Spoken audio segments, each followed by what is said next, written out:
Vamos falar um pouco sobre economia, vamos atualizar os assuntos. O que tem dado muita pauta aí nos últimos dias é a decisão envolvendo a suspensão da plataforma X no Brasil. Aliás, a última atualização é que funcionários, do escritório da plataforma X no Brasil informaram que não receberam parte dos direitos trabalhistas após serem desligados da empresa aqui no Brasil. Mas essa não é a única consequência, porque qual é o impacto da decisão do Supremo Tribunal Federal em suspender o funcionamento da rede social no Brasil? Por isso que a gente conversa sobre esse tema com a advogada especialista em direito digital, Lara Rocha Garcia, conversa com a gente de forma remota. Doutora, bom dia, obrigado por participar com o ouvinte da Jovem Pan Joinville, bem-vinda. Olá, bom dia a todos. Muito obrigada pelo convite. Um prazer, uma alegria estar aqui para falar sobre esse assunto tão complexo e polêmico. Complexo, polêmico, como a senhora já bem citou, a gente está vendo uma repercussão muito negativa em vários setores, não só no Brasil, mas fora do país também. Mas eu gostaria de perguntar qual é o impacto prático que essa decisão tem para quem atua na questão, na questão do direito digital, né? Isso pode servir de medida para outras medidas mais radicais contra outras plataformas de redes sociais? Como é que a senhora está vendo todo esse cenário atual, hein? Olha, eu vejo que o assunto ele não é simples, tá? Ele tem uma série de olhares e prismas que a gente tem que identificar, né? Existe um primeiro prisma que é a dogma, ou seja, aquilo que está previsto na legislação brasileira.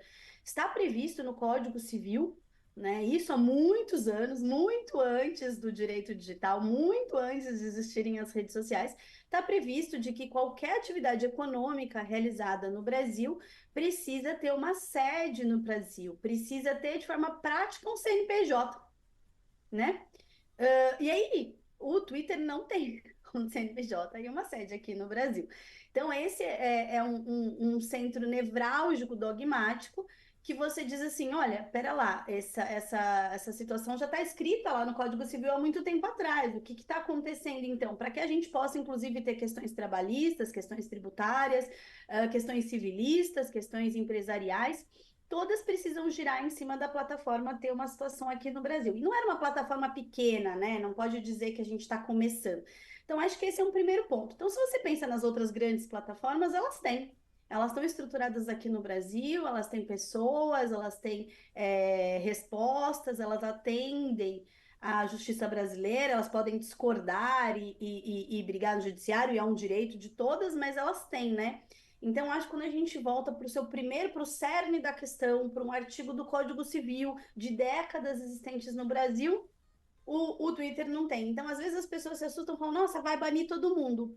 Pera lá, né? Tinha um critério muito claro que o Twitter não estava atendendo, e aí, claro, isso escalou a uma série de proporções, né? Então, eu não vejo a justiça brasileira, nem o ministro, nem o Supremo, nem banindo redes sociais à torta direito, né? Ou banindo aplicativos ou outras empresas assim do Brasil desse mundo digital, assim da noite para o dia, sem nenhum critério. Acho que isso a gente não tá nesse momento, né? Existem alguns critérios e ali existem alguns outros embates, além dessa questão assim bem menor, que é o único artigo do Código Civil antes do direito digital. Agora, doutora, na questão do comportamento digital, né? Como é que a senhora avalia se essa decisão pode causar na postura, né, dos usuários que são mais opinativos, participam mais, se destacam lá nas redes, colocam suas opiniões, fazem suas críticas nas redes sociais? A gente pode ver esse modelo se repetir em outras redes também? Qual é o impacto nessa questão do comportamento digital para o usuário, especificamente falando, hein? Perfeito. Agora, nesse olhar, né, no comportamento social e comportamento digital, acho que é um impacto gigantesco, né? O impacto é gigante, né? A gente está repercutindo isso no mundo inteiro, né? É a decisão mais agressiva do Supremo dentro do direito digital até hoje, né? Então, isso vai repercutir, isso vai ter uma série de desdobramentos. Do ponto de vista de comportamento, o que a gente tem acontecendo é a primeira coisa é uma migração dos usuários da plataforma X para outras plataformas, né? Muitos estão indo aí para o Instagram, mas existem outras. A Threads, que é da própria Meta, né, dona do Instagram e do Facebook, também provavelmente não, já está ganhando novos usuários. O Threads, que ele ainda era uma plataforma pouco usada, não tinha decolado aqui no Brasil, em outros países até tinha um pouco mais de usuário.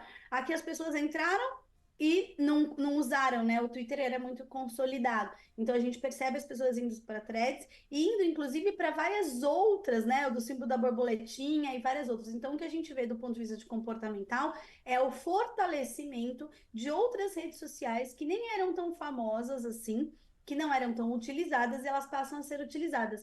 Foi o mesmo fenômeno que a gente enxergou quando o WhatsApp foi, alguns anos atrás, ele teve alguns movimentos, né? Ele teve problemas técnicos, que ele caiu, parou de funcionar, então todo mundo migrou lá para o Telegram. Tinha gente que nunca nem tinha ouvido falar do Telegram, mas foi correndo para o Telegram.